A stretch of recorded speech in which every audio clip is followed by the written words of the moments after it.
প্রিয় দর্শক, জার্মানিতে বসবাসরত প্রবাসী বাংলাদেশিদের জন্য একটি গুরুত্বপূর্ণ সংবাদ নিয়ে আসলে হাজির হয়েছি।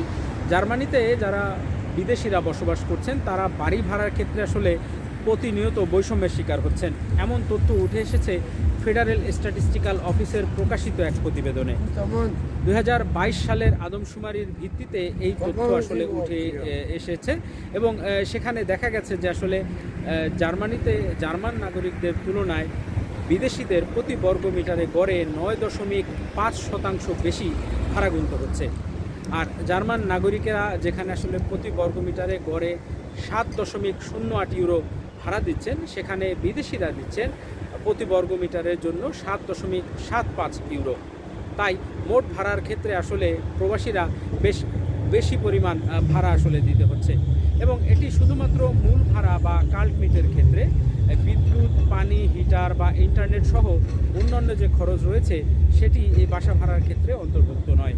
আরও একটি গুরুত্বপূর্ণ তথ্য এখানে উঠে এসেছে, আসলে ছোট বাসার ভাড়া সাধারণত বড় বাসার তুলনায় বেশি, আর ছোট বাসায় বিদেশিদের বসবাসের হার বেশি। উদাহরণস্বরূপ বলা যায় 2022 সালে 60 বর্গমিটারের নিচে যে সকল অ্যাপার্টমেন্ট রয়েছে তার 25% আসলে বিদেশিরা বসবাস করেন এবং যেখানে জার্মান নাগরিকেরা সংখ্যা ছিল মাত্র 12%।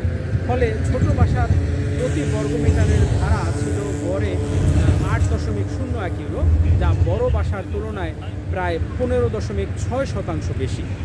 বড় বাসার গড় আয়তনও আলাদা, আর বিদেশিদের বাসার গড় আয়তন ছিল 85.7 বর্গমিটার, আর জার্মানদের আসলে এখানে যারা নেটিভ জার্মান তাদের বাসার গড় আয়তন ছিল 109.6 বর্গমিটার। বাসার মালিকানার ক্ষেত্রেও রয়েছে পার্থক্য। 2022 সালে জার্মানিদের মধ্যে আসলে প্রায় 54% তারা নিজস্ব বাড়িতে থাকলেও বিদেশিদের মধ্যে এই হার ছিল মাত্র 22%।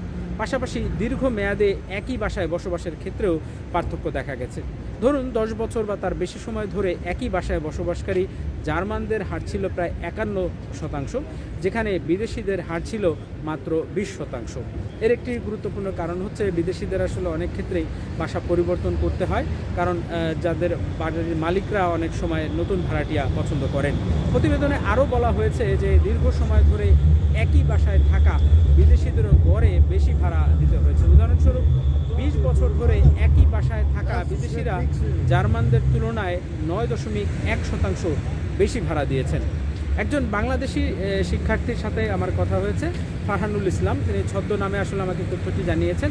মিউনিকের একটি টেকনিক্যাল বিশ্ববিদ্যালয়ে তিনি পড়াশোনা করছেন। তিনি জানান যে তিনি এবং তার বন্ধুরা মিলে একটি অ্যাপার্টমেন্ট ভাড়া নিয়েছেন এবং তাদের বাসার আয়তন 55 বর্গমিটারের কাছাকাছি এবং তারা সেজন্য মাথা পিছু প্রায় 450 ইউরো ভাড়া দিচ্ছেন, যেখানে তার পরিচিত একজন জার্মান সহপাঠী একই এলাকায় একটু বড় বাসায় তার পরিবার সহ থাকছেন এবং তুলনামূলক কম ভাড়া দিচ্ছেন। এমনটি আসলে শুধুমাত্র স্টুডেন্টদের ক্ষেত্রে হচ্ছে তা নয়, এখানে যারা আসলে ফ্যামিলি নিয়ে বসবাস করছে তাদের ক্ষেত্রেও হচ্ছে। এর একটি মূল কারণ হচ্ছে জার্মানিতে যারা বাড়ির মালিক তারা আসলে এখানে যারা জার্মানির নাগরিক তাদেরকেই অবশ্যই প্রথম পছন্দের তালিকায় রাখেন এবং ইউরোপিয়ানদেরকে দ্বিতীয় পছন্দের তালিকায়, আর বাইরের মানুষদেরকে আসলে একেবারে 3 নম্বর পছন্দের তালিকায় রাখেন। এটি আসলে নিষ্ঠুর একটি বাস্তবতা। বার্লিনে গড়ে কাল্টমিটে এবং মিউনিখের তুলনায় কিছুটা কম হলেও মিউনিখে সর্বোচ্চ 12.5 ইউরোর কাছাকাছি প্রতি বর্গমিটারে ভাড়া গুনতে হয়। গবেষণাটি বলছে যে ভাড়াটিয়াদের প্রায় 35% অভিবাসী বাসা খোঁজার সময় একটি জাতিগত বৈষম্যের মুখোমুখি হন, আর 83% উত্তরদাতা মনে করেন যে বাসা ভাড়ার সিদ্ধান্তে জাতিগত পক্ষপাত কাজ করে, যেটি আসলে জার্মানির একটি বড় বৈষম্যের প্রতীক হয়ে দাঁড়িয়েছে। ফেডারেল বৈষম্য বিরোধী সংস্থা সহ একাধিক প্রতিষ্ঠান ভাড়াটিয়াদের আইনি পরামর্শ এবং সহায়তা প্রদান করে থাকেন। এছাড়া বিভিন্ন শহরে ইন্টিগ্রেশন কাউন্সিল রয়েছে বা ইন্টিগ্রেশন সংস্থা রয়েছে, তারাও প্রবাসীদেরকে এসব ব্যাপারে সহায়তা করে থাকে।